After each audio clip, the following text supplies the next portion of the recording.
Okay, class 11th हम लोगों ने रेस्पिरेशन वाले चैप्टर में 2 प्रोसेसेस पढ़ लिए, ग्लाइकोलिसिस एंड क्रेब्स साइकिल। अब हमारा नेक्स्ट जो स्टेप है वो है इलेक्ट्रॉन ट्रांसपोर्ट सिस्टम, इलेक्ट्रॉन परिवहन तंत्र। राइट। अब ये जो इलेक्ट्रॉन परिवहन तंत्र है इसका नाम क्यों पड़ा? क्योंकि इसमें हमें बहुत सारे एंजाइम्स मिलते हैं। एंजाइम्स किसके होते हैं? प्रोटीन नेचर के होते हैं। तो कह लो कि क्लस्टर ऑफ प्रोटीन्स मिलते हैं। कहाँ पर? माइटोकॉन्ड्रिया की भीतरी झिल्ली में। राइट, उसके इनर मेम्ब्रेन में, जो एक्चुअली में इलेक्ट्रॉन को ट्रांसपोर्ट करने का काम करते हैं। और जब इलेक्ट्रॉन ट्रांसफर होते हैं तो एनर्जी निकलती है, और वो एनर्जी जो है वो एटीपी बनाने के काम आती है। वो एनर्जी किसके बनाने के काम आती है? एटीपी बनाने के काम आती है। हमें पता था कि ग्लाइकोलिसिस और क्रेब्स चक्र में NADH2 बने और FADH2 बने। सबने पीछे स्टेप्स में देखा। तो ये जो NADH2 और FADH2 हैं, ये ऑक्सीजन में सीधे संयोजित नहीं होते।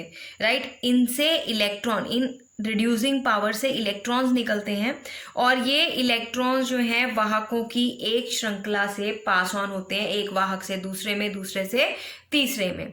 और इसी इलेक्ट्रॉन के इसी वहन को हम इलेक्ट्रॉन परिवहन श्रृंखला या इलेक्ट्रॉन ट्रांसपोर्ट चेन का नाम देते हैं। राइट, तो इस इलेक्ट्रॉन ट्रांसपोर्ट तंत्र में क्या है? एंजाइम के अणुओं की श्रृंखला होती है। एंजाइम यानी प्रोटीन नेचर के अणु जो हैं वो, उनकी एक चेन बनी हुई है, जो कहाँ पाए जाते हैं? माइटोकॉन्ड्रिया की भीतरी झिल्ली में। हमने देखा क्रेब्स चक्र जो था वो कहाँ हो रहा था? वो हो रहा था माइटोकॉन्ड्रिया के मैट्रिक्स में।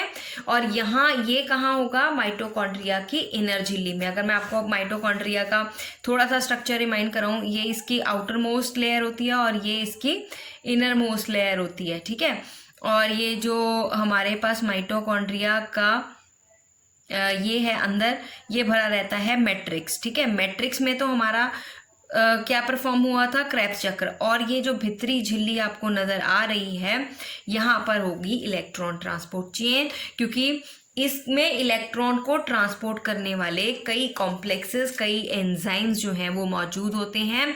जब इलेक्ट्रॉन ट्रांसपोर्ट होता है, राइट, जब इस श्रृंखला में जब एक एंजाइम से दूसरे एंजाइम को इलेक्ट्रॉन के स्थानांतरण किया जाता है, तो उस दौरान काफी मात्रा में क्या निकलती है?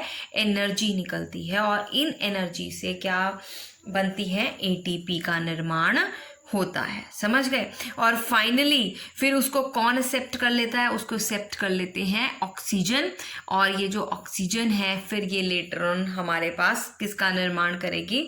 वाटर का निर्माण करेगी। देखो, परिवहन श्रृंखला में इलेक्ट्रॉन अभिगमन के दौरान ऊर्जा मुक्त होती रहती है, तथा 2 इलेक्ट्रॉन एवं 2 हाइड्रोजन आयंस ऑक्सीजन के परमाणु से अभिक्रिया करते हैं। Right, 2 electron plus 2 hydrogen ions किसके परमाणु से क्रिया करेंगे? ऑक्सीजन के, और वाटर का निर्माण होता है। देखो, यहाँ पर हमारे पास जो रेस्पिरेशन का प्रोसेस है वो कंप्लीट हो गया। पहले ग्लाइकोलिसिस में हमने देखा कि ग्लूकोज टूटना शुरू हुआ, ग्लूकोज टूटा पायरुविक अम्ल तक। फिर हमने देखा क्रेब्स चक्र में पायरुविक अम्ल का भी ब्रेकडाउन होना शुरू हुआ, और हमारे पास क्या जनरेट हुई थी? Carbon dioxide. At various steps हमने देखा था कार्बन डाइऑक्साइड के अणु बने थे।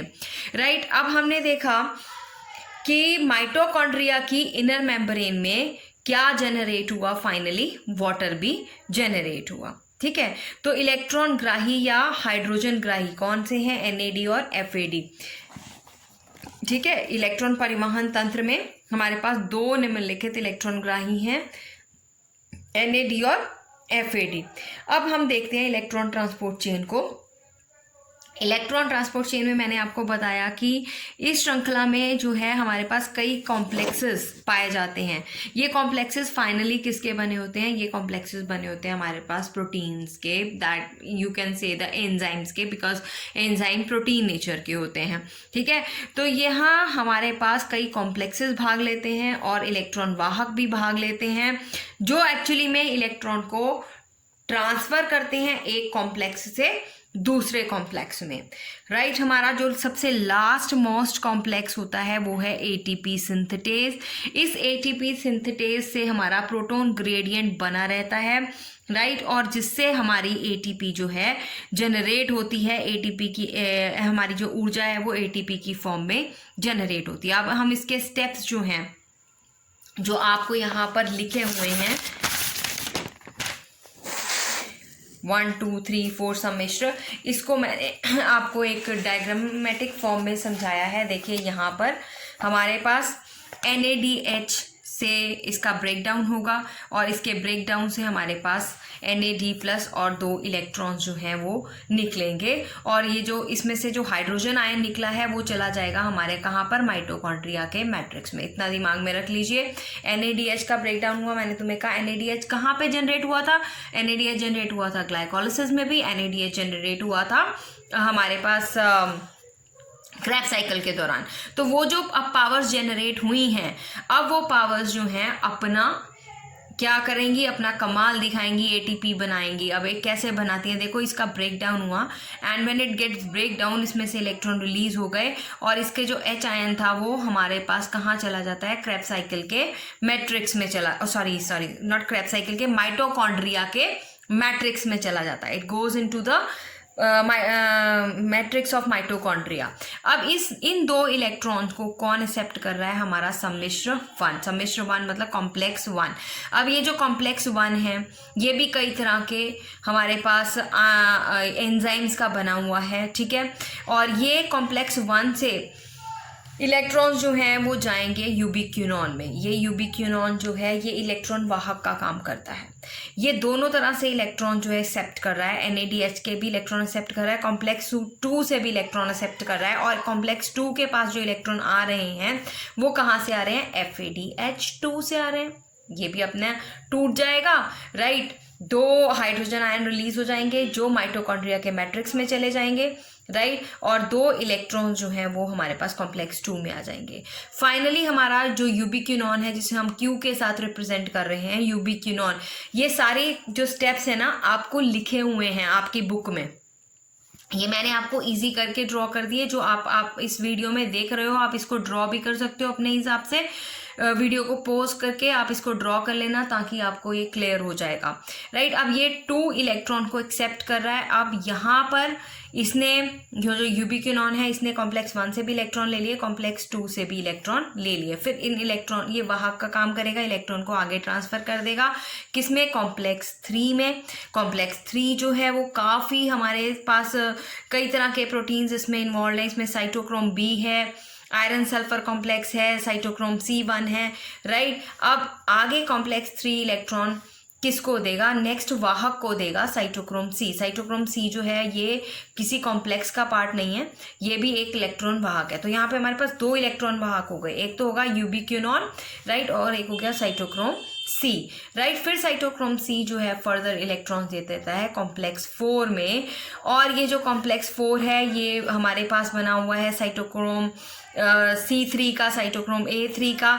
फाइनली ये इलेक्ट्रॉन जो हैं वो कहाँ जाते हैं, ये इन इलेक्ट्रॉन को जो फाइनली एक्सेप्ट करता है वो कौन है, ऑक्सीजन। तो यहाँ पर देखिए कि ऑक्सीजन जो है एरोबिक रेस्पिरेशन में कितनी इम्पॉर्टेंट है, राइट। ऑक्सीजन जो है इन इलेक्ट्रॉन का फाइनल एक्सेप्टर है, जो इन इलेक्ट्रॉन को एक्सेप्ट कर लेगी, ले लेगी, राइट। ये ऑक्सीजन इन इलेक्ट्रॉन्स को लेकर वाटर का निर्माण करेगी। अब हम देखेंगे जैसे जैसे इलेक्ट्रॉन जो हैं वो ट्रांसफ़र हो रहे हैं तो इनमें से क्या निकलती है, इनमें से एनर्जी निकलती है, और ये एनर्जी हम यूटिलाइज करते हैं to form the ATP, right. इसको एटीपी बनाने में यूटिलाइज किया जाता है। और हर इलेक्ट्रॉन जो है कैरियर जो है, आगे वाला इलेक्ट्रॉन कैरियर जो है पीछे वाले से ज़्यादा इलेक्ट्रॉन को एक्सेप्ट करने की क्षमता रखता है, इसीलिए इलेक्ट्रॉन्स जो है वो ट्रांसफ़र होते हैं फ्रॉम 1 to 2 to 3, राइट। तो इसमें आप ये कह सकते हो कि every time each next electron carrier, जो हमारा नेक्स्ट इलेक्ट्रॉन कैरियर है वो ज़्यादा इलेक्ट्रोनेगेटिव है एज़ कंपेयर टू फर्स्ट के, इसीलिए इलेक्ट्रॉन जो है वो ट्रांसपोर्ट होते चले जाते हैं। फाइनली से ऑक्सीजन एक्सेप्ट कर लेती है और वाटर का निर्माण करती है। जैसे जैसे इलेक्ट्रॉन जाएगा आगे उसकी एनर्जी रिलीज होगी, एनर्जी रिलीज होगी तो एटीपी बनेंगे। ठीक है। तो यहाँ पर हम एक चीज़ और देखेंगे, हम हमारे पास ATP कितने